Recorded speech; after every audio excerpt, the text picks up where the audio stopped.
This is WWE superstar Drew McIntyre, and you're listening to the WWE Podcast. The champ is the one that everybody wants, me. It's going to WrestleMania.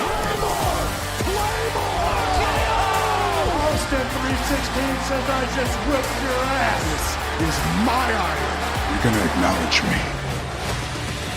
Hey guys, welcome to the WWE Podcast here for the Week in Review, and kind of a weird dual Week in Review here, as Anthony DeMarco is going to be taking half of this show and giving his thoughts on the Week in Review, and I appreciate that as I'm a bit limited on time here on my vacation and doing the best I can, as I mentioned last night in the mailbag, for just giving you guys content and trying not to interrupt our schedule. So with that said, though, I did miss an email or two in the Patreon side of things, and I want to get to those right off the bat. For those of you who are on Patreon who took the time to message me, I'm going to do that right now. So this is Dan Lewis, and Dan wrote, "Hi Matt, I know you love the long emails, so let me make this one as long as possible for you." Oh, Dan, good thing you're a patron.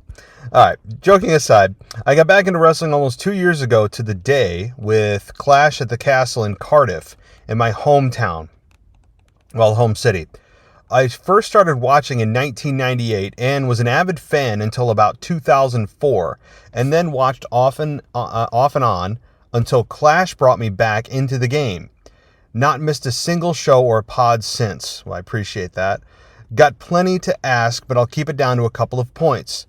Firstly, Gunther is indeed Austrian, and I also turned my head when Orton said German, but he's always, as far as I can remember, been billed as German. His WWE profile says the same. I guess Germans just make better villains. I wonder why. Not the first time WWE have changed someone's nationality for entertainment purposes. I guess, yes, we're looking at you, Kofi. So, the thing is, though, he is billed from Austria, though. In his entrance, does it not say Austria? I mean, what is his... Because I don't know off the top of my head. We all just kind of did not really think about it when you're hearing the entrance from the announcer. Does it not say Austria?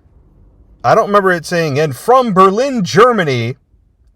Gunther. I mean, I don't hear that, I don't think. So it's interesting. And again, if they are trying to make believe that he is from Germany and we're going to go with it, then fine, I'll go with it.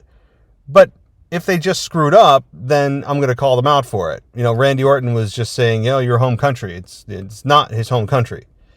So yeah, it's interesting, but thank you for that. I know the sets, Titantron, ring, ramp, are not a massive thing for you, but they've obviously really downgraded them over the last year. They say this because of the logistic reasons, totally understandable, but barely as soon as January 1st hits and that $5 billion contract kicks in, the sets will be bigger and better than ever. I can honestly see this Netflix switch taking WWE up another level, even at a time when it's as hot as it's been in years.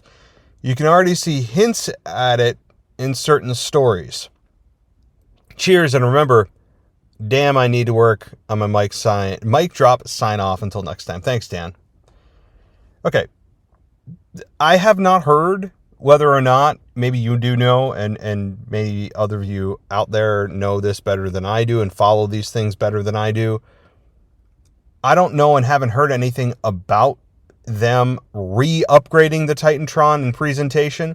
They very well may do that with this massive Netflix deal. They very well may. It's not something I really think too much about. To me, it's about story. It's about in-ring action.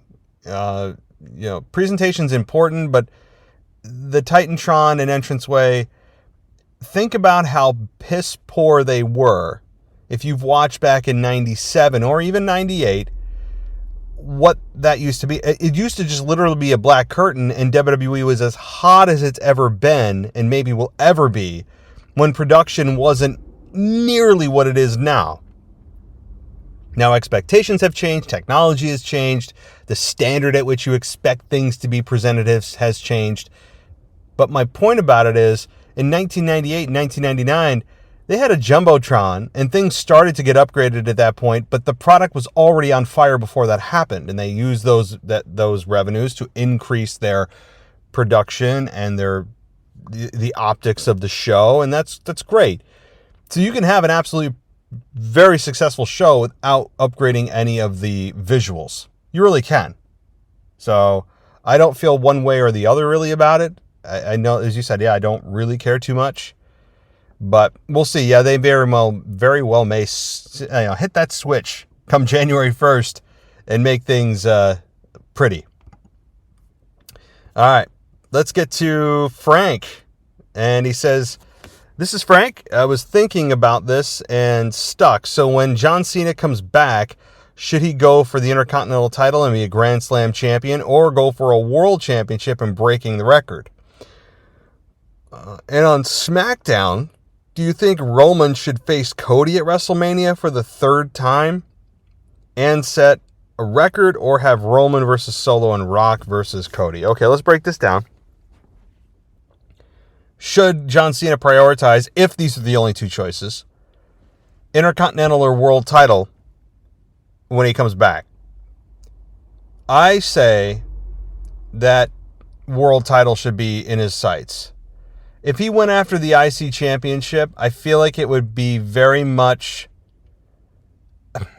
It's not to disrespect the championship, but all the accomplishments of John Cena, all of the things he's done for the organization, for the business. The Intercontinental Championship is not something he should be chasing. It would be, to me, viewed as he's doing this to check a box. You know? That said, John Cena hasn't won a big match in a long time. And he'll be the first to tell you that. His win-loss record is god-awful the last few years, and that's simply because he's in the give back stage of his career. That's why he lost so much over the last several years. And there was a lot of times he'd compete once a year at best. And I think 2022 was that year. Or 2023. So anyway, that's how I would view it. World title. And yes, I do think, because this is the next logical question, that he should be a 17-time champion. I do think he is worthy of that. No disrespect to Flair at all. It has nothing to do with Flair. But John Cena and his body of work and everything he's done, it's deserving. You can make an argument that his career is bigger than Ric Flair's. I'm not saying it is. I'm not trying to start that argument or debate. But you could, I think, any smart person would say, there's at least an argument there. All right.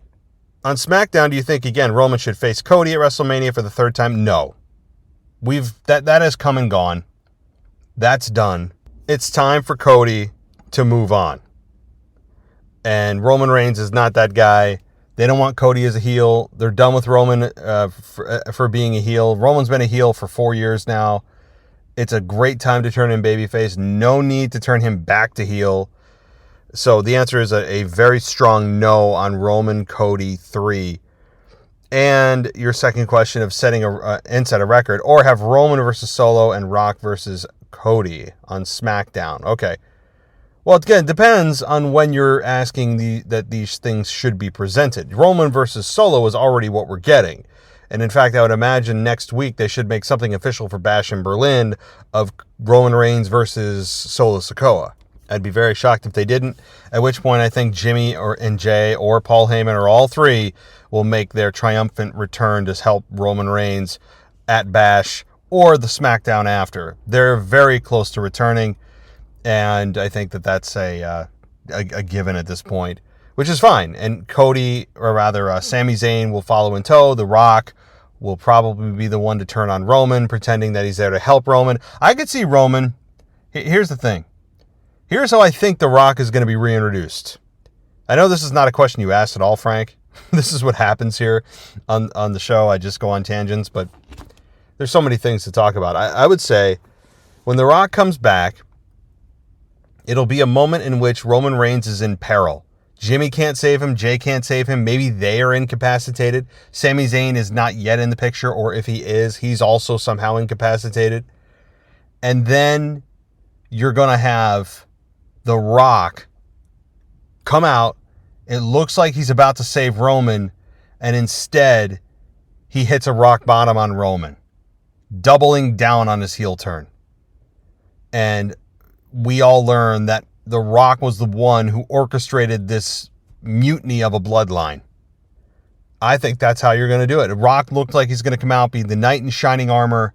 Wham! He's not. He's there to actually continue the beatdown of Roman Reigns and his OG bloodline. So, as far as, again, Rock and Cody, I have no problem with that, but I would not under any circumstance, put Cody versus The Rock above Rock versus Roman. Likely a babyface Roman versus a heel Rock, but the heel Rock is so entertaining. Can you really say he's a heel? People are absolutely loving the final boss. So sure, on paper he's a heel, but come on, So thank you, Frank, and I apologize to both Frank and Dan for not getting this in the mailbag yesterday. Now, before we get into the week in review with Anthony, I just want to give a couple quick, I guess, opinions on what's going on this week. And obviously with the Roman segment, taking out the whole bloodline, it was kind of, and reclaiming that necklace that I spoke about last night. That's ridiculous. That's what makes you the tribal chief. It's not. It's an actual physical item, which is ridiculous, but it's symbolic. I just don't believe that it should be the actual titles given by holding a single item. But I digress. Overall, SmackDown I thought was fine.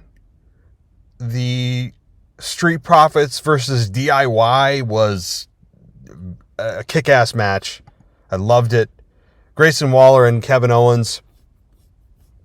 I will say that there might be a heel turn for KO coming, but they could be getting you off the path where you think KO is going to be the one to turn back to the old Kevin Owens, which he almost did with the powerbomb on the ring apron to Grayson Waller. But it could be just to get you off the scent of Randy being the one to turn. Because I think you can't have these three massive coexisting baby faces on SmackDown with KO, Randy, and Cody. Someone's turning it, and it sure as hell is not Cody, unfortunately. Kevin Owens, we've been there, done that. Randy, it's been a hot minute. It's been a hot minute, as the kids say. So I think Randy Orton is a perfect candidate for that, and you'll likely see that at, I don't want to say at Bash in Berlin, but it could happen at Bash as soon as there, but more likely later in the year when they know they have an ace in the hole. So, and what else did I want to talk about very quickly here on the weekend review before we pass the torch to Anthony? The women's division, Nia Jax, Tiffany Stratton, the Queen's coronation, whatever it was, right, with Nia. And holy hell did Nia Jax have a whole lot of makeup. Oh my God. And here, this is before, look, here he goes attacking women, what they're wearing. I'm just objectively saying, put all that other stuff aside, put all the stuff aside about, just for the moment, because this has nothing to do with it, about my concerns about women's wrestling regressing by what they wear. That's not the point here. So I want to differentiate what my point is going to be. Nia Jax, and this is as simple as it gets, was wearing probably a 5-pound bag of makeup on her face. I don't know why she was wearing so much makeup. It was way overdone and distracting. Nia she's got attractive features on her face. I think she became a distraction with the load of makeup she had. And I know, he's making a big deal about it. It was just a crazy amount of makeup on Nia's face. But moving on, I mean, Tiffany Stratton is also usually covered in makeup to the nth degree. So, I mean, it's just an observation, all right? It took away a little from the segment. It was weird. Nia asking everyone to bow down to them. The feminized tag team that is really emasculated in feminized, which is kind of one and the same. of Pretty Deadly were there to bow down to Nia and do her bidding or whatever, and it's fine. I don't really care about Pretty Deadly. We already looked at them as kind of the feminine jokes of a tag team. You know, you always got to have that tag team that's just, you don't take too seriously, you don't really hate, they're just there to get their ass kicked, and that's Pretty Deadly. That's by definition what they are right now. And Tiffany Stratton, you know, that was a weird segment, but ultimately I think it did its job. All right. I think it did its job, and maybe I'll have some more thoughts on it in a future show, maybe on Tuesday or something. But anyway, I wanted to touch on that. And I mean, again, I'm not going to go over too much on Raw, because we all know what happened on Raw, and I have a whole show dedicated to it. The Bron Breakker, Sami Zayn stuff, I already went over, but I think that's kind of it for the time being, as we roll closer and closer to Bash in Berlin, which is just a couple of weeks away at the end of August, and we'll be rolling into another PLE there, and then in September, I got to look and see what the schedule is, because does it just go to No Mercy? Or I'm sorry, Bad Blood? Is Bad Blood the next one? I'll have to look. It might be. It very well could be. Because then it gives you 4 weeks and change to build to... Yeah, it's got to be Bad Blood, right? Has to be. So I'll pretend it's that until I hear otherwise. But that's just my quick thoughts, guys. Not a ton on this week in WWE. Anthony will cover a little bit more of it in his week in review. And for those of you who are on the NXT Plus and above this week, got a bit of a rewind retro, which focused on the collapse of Vince McMahon by the WrestleMagic team. They covered that this past February, and I wanted to repost it. I thought it was a good one for you guys to listen to. Really kind of an insane story of one of the biggest minds in wrestling, one of the greatest minds in wrestling, biggest, businessmen in the world collapsing because of a sex scandal and hush money and all this stuff. Really amazing. And one last thing I'll mention before I hand the torch to Anthony. There was a rumor going around, and I think it's made its way on X and other places that Linda McMahon was saying that Vince McMahon's health is declining rapidly. Apparently, this is not true. It couldn't be further from the truth. That's the reports now that it's the complete opposite.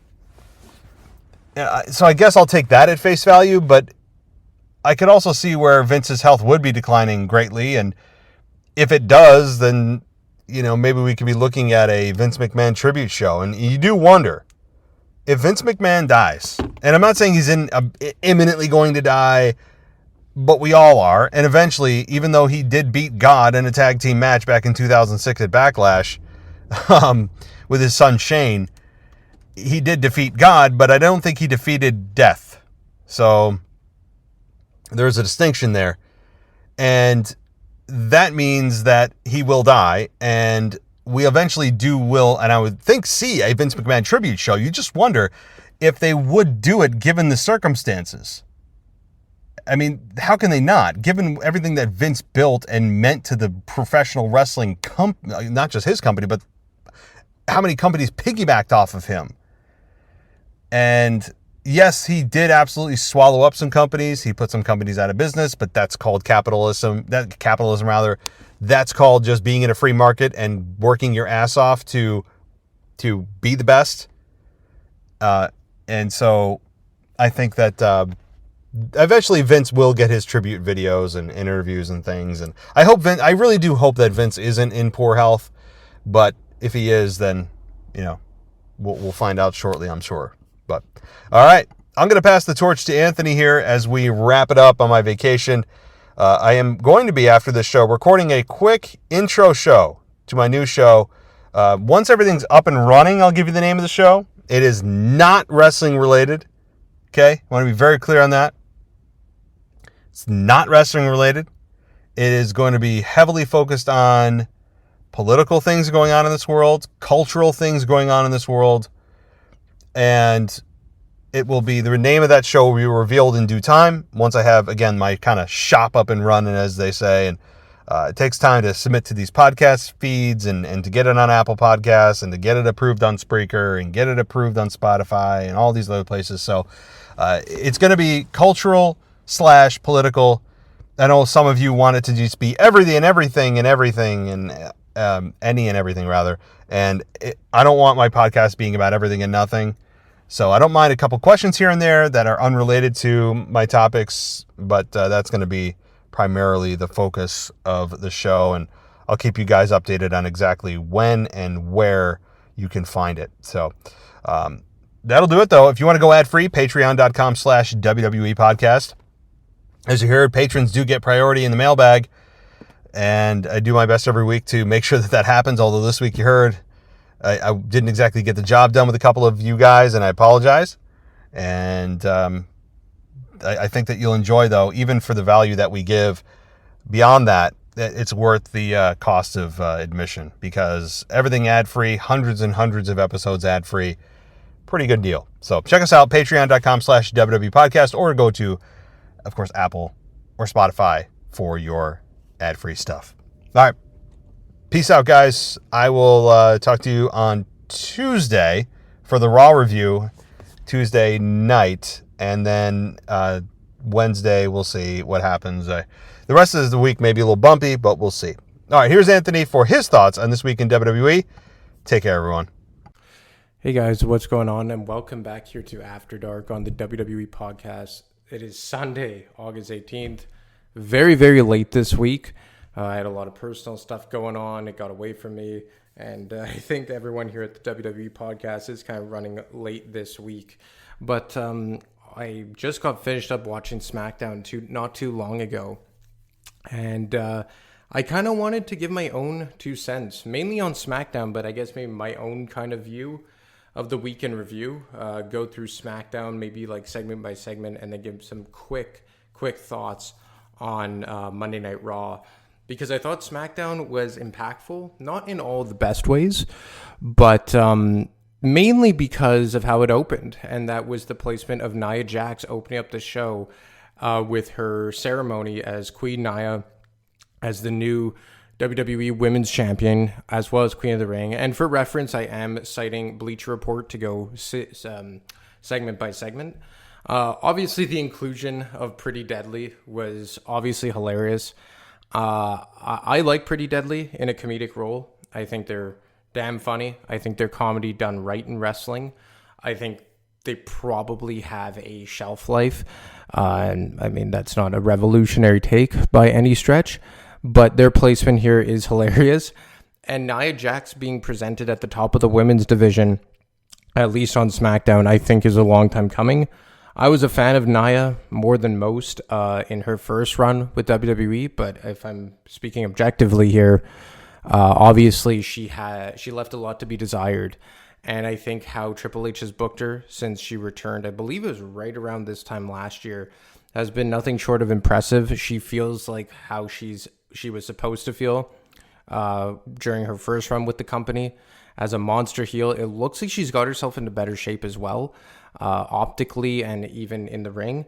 So I really like what they're doing with Nia Jax. Obviously, the stuff with Tiffany Stratton as the women Money in the Bank holder and Nia's right-hand woman for at least the time being is a nice long-term story that they're for sure going to tell. I hope that they let this burn slow, not only because I want Nia Jax as a champion for quite a while here, but also because I think Tiffany Stratton should be one of the women to hold the Money in the Bank briefcase for the longest. You know, the longest running Money in the Bank briefcase holder on the women's side, I believe, was Carmella, who was the inaugural briefcase winner in 2017, and she cashed in on Charlotte. I think it was the SmackDown right after WrestleMania 34 or shortly thereafter, and everyone since has either cashed in the same night or before the turn of the new year, I believe. So I'm hoping that they're going to prolong this with Tiffany Stratton. I think it's good for the briefcase and also good for the story,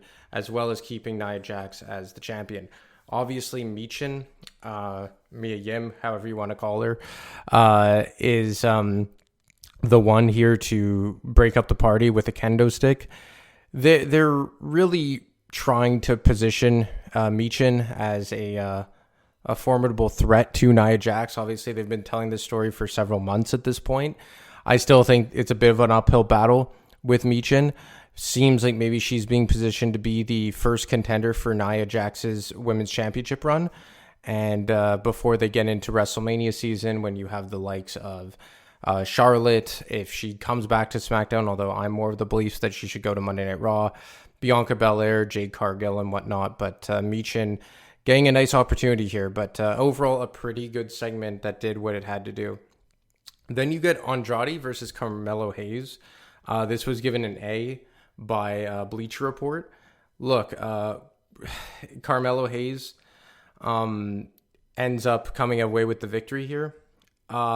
Look, Andrade is obviously A1 in the ring.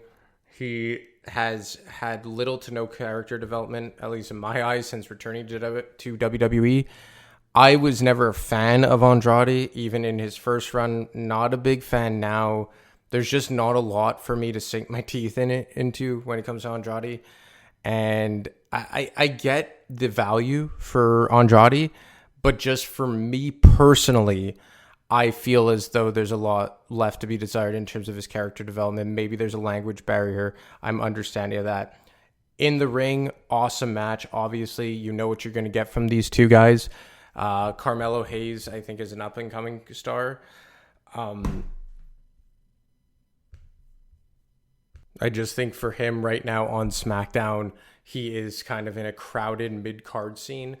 You have LA Knight as the U.S. champion. Looks like Santos Escobar is his inaugural contender, number one contender. He contended for that, or he won that right to be the number one contender last week. And I think that these two, Andrade and Carmelo Hayes, are probably right in the pecking order for the U.S. title. It did what it had to do. A-, like I mentioned, from Carmelo, from Bleacher Report. I just would like to get some more character development from or for Andrade. Naomi versus Blair Davenport. Davenport defeats Naomi. Again, they're trying to build up Davenport here, aligning herself with the what is Alba Fire and Isla Dawn's name, the Unholy Union. Very, very similar to the Unholy Alliance, which was Taker and Big Show, 25 years ago. I mean, Naomi, she's anything but an enhancement talent, but she's somewhat of an elder stateswoman at this point, certainly on SmackDown. Helped elevate Davenport. It was given a C+ here by Bleacher Report. I think they're doing a slow build with Davenport. The women's division on SmackDown I find crowded, especially when you consider the how would you say, the time that they get, because SmackDown is a shorter show. It's only 2 hours. And you also have Bianca Belair and Jade Cargill right now not there every week. They are still in a tag team. You didn't have Bayley there this week. So you're trying to fit everything into 2 hours here. The women get 2 segments on this one, on this particular show. You saw the tag champions who could float between both shows. So for me, I think that at this point in time, it's as much as they could do with Blair Davenport, given the time restraints. Kevin Owens versus Grayson Waller. Owens defeats Grayson Waller, obviously making him look strong ahead of his championship match for Cody Rhodes' Undisputed Championship at Bash in Berlin. Given a B- here by Bleacher Report. Look, for me, I think that it does what it has to do for Owens, makes him look strong against a heel who's playing his part out of this world, and it furthers along the slow but sure breakup of A-Town Down Under. It looks like Waller will stay the heel. Looks like Austin Theory will stay the babyface, or will turn into a babyface, and I think that'll probably be good for him. You know, Austin Theory was someone who under Vince McMahon had the rocket ship slapped to his back. Under Triple H, he has really taken a few steps back, taken several detours along the way, but it's been a slow build for him. I think he's found a good niche with Waller, but they're slowly but surely getting to a breakup here, and Austin Theory may be one who comes out on the babyface side of things when it's all said and done. Then Street Profits versus DIY to figure out who is the number one contender for the WWE Tag Team Championships. The Profits defeat DIY, and this is given an A- by Bleacher Report. Look, for me, I think DIY had their run cut out from under them way too fast. I know that they wanted to get some more spotlight on the bloodline. I think that was a mistake. You know, you have Jacob Fatu and Tama Tonga win it. Then Fatu gets hurt and Tonga Loa comes out with it. Now Tonga Loa gets hurt. And later on the show, only Tama Tonga has the belt. I mean, I'm not a big fan of DIY, or more specifically Johnny Gargano.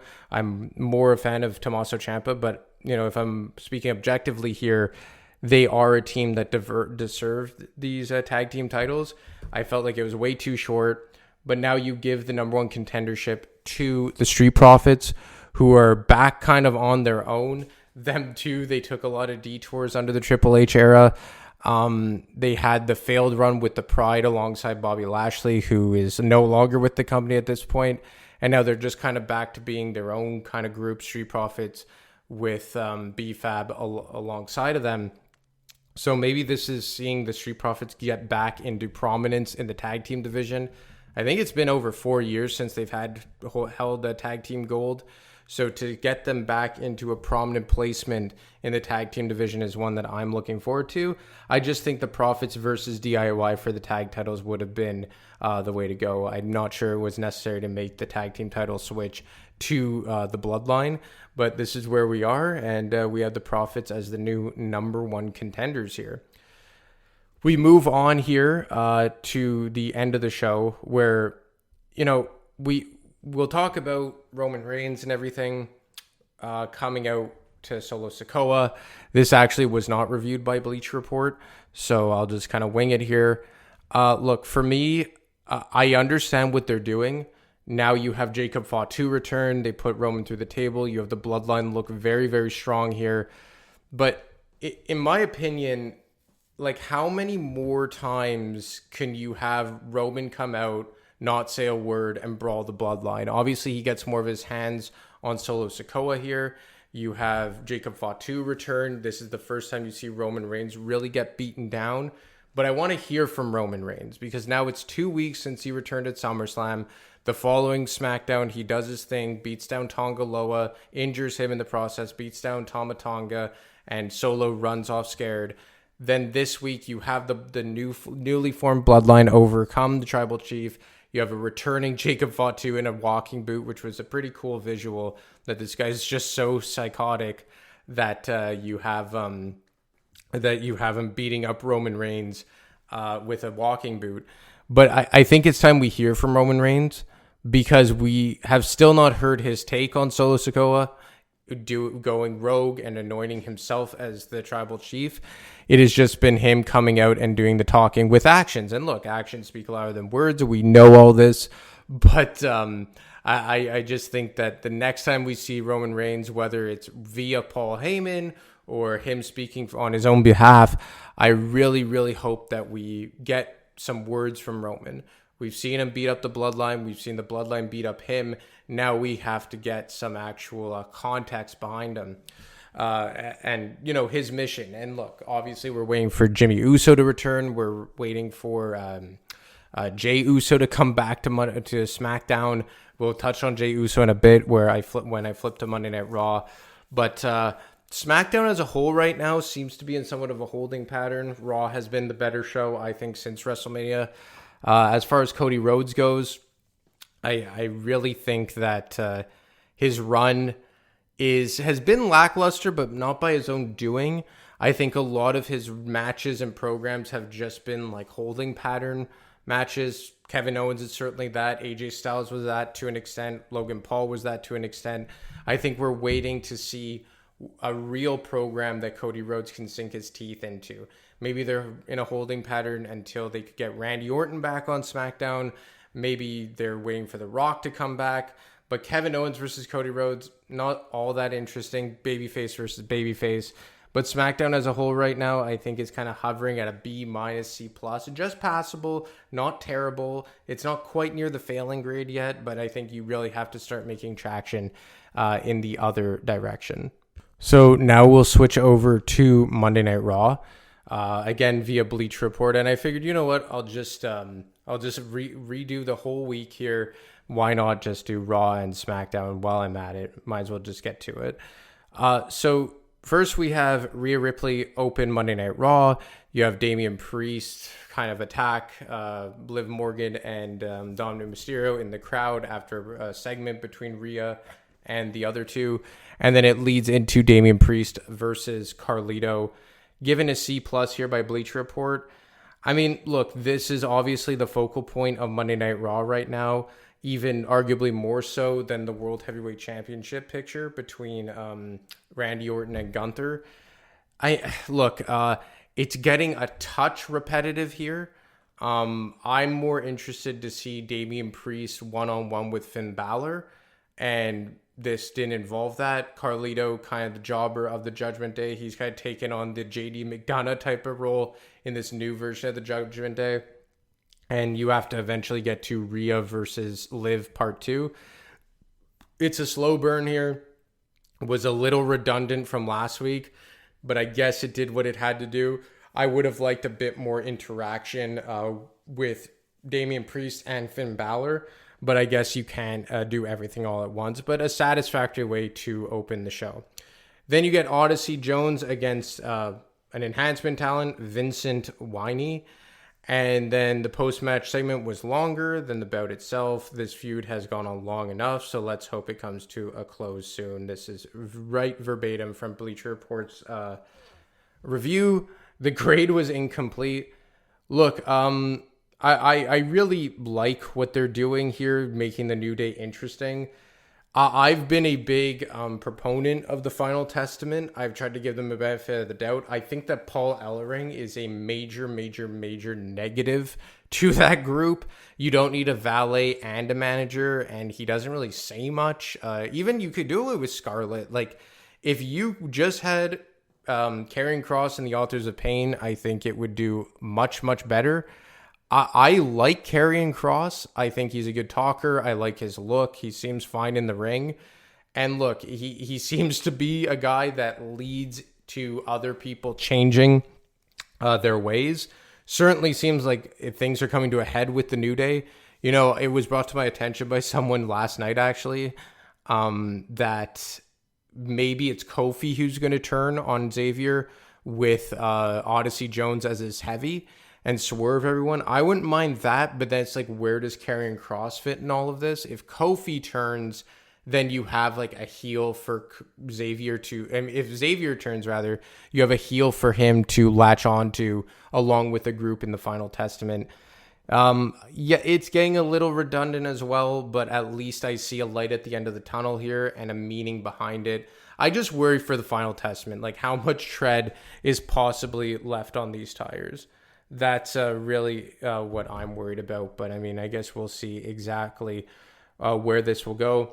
They had another video package before this with Bo Dallas. I mean, it's obviously a very slow build into the Bo Dallas character. He does an awesome job as always. There's not much to depict from it other than it was awesome. Alpha Academy against American Made. American Made defeats Alpha Academy with Ivy Nile turning heel, officially joining American Made and attacking Maxine Dupree outside the ring during the match. I worry for Alpha Academy. I mean, there's only so many hours, and I just mentioned that some people on SmackDown may not be getting enough time who could probably benefit from the time on Raw that Alpha Academy is getting.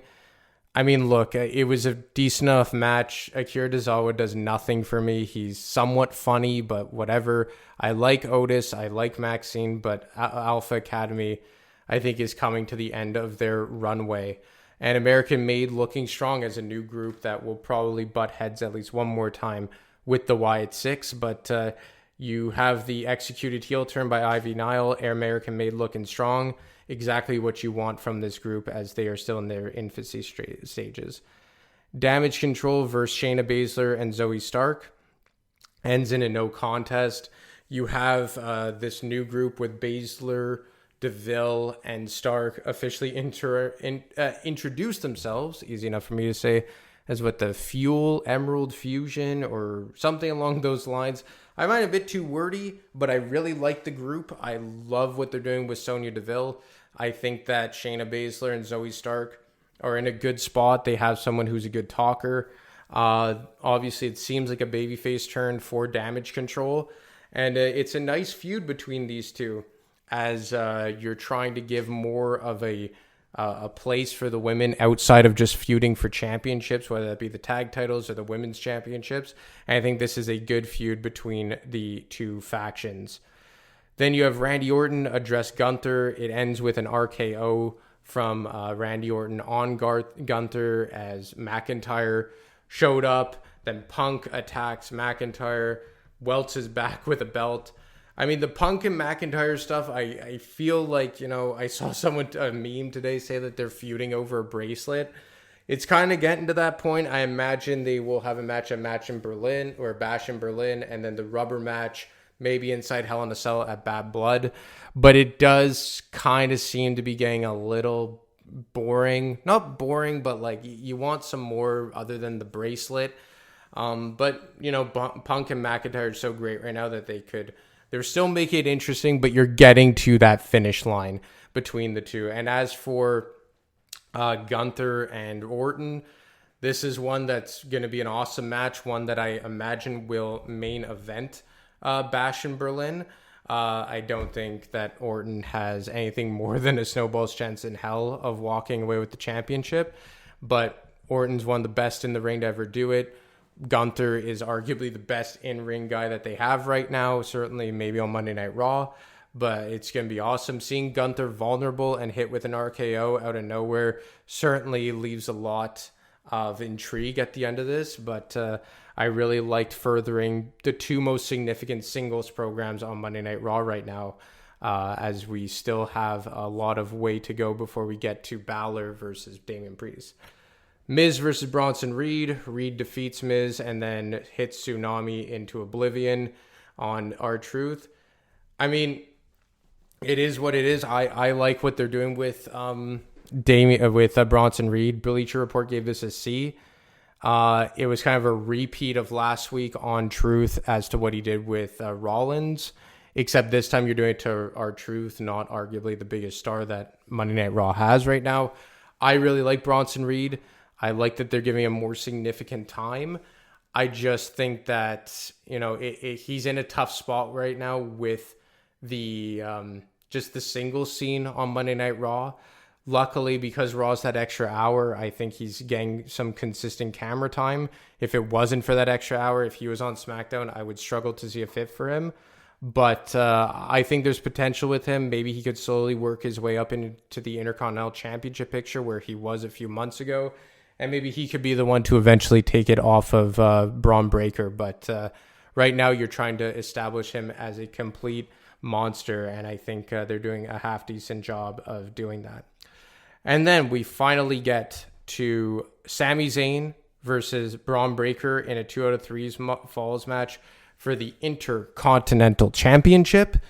Breakker wins 2 out of 3 and retains the Intercontinental Championship, presumably putting an end to this program. I imagine that Sami Zayn will make his way over to SmackDown sooner rather than later. But Breakker obviously was not going to lose this match. I think that this match was to highlight that Bron Breakker is not Bill Goldberg and he could actually put on a really, really good wrestling match with Sami Zayn. Sami Zayn has done his job. I think maybe it wasn't everyone's cup of tea, but I think it was overall a successful win with the Intercontinental Championship, or run rather with the IC Championship. But it's Bron Breakker's time right now. And I think everyone now knows that Bron Breakker is more than just a one-trick pony. He can go in the ring in several different ways. Obviously, power moves are his forte, but he can do some other crazy, crazy stuff. He wins with a spear in midair, and that allowed him to get the championship retained on his part.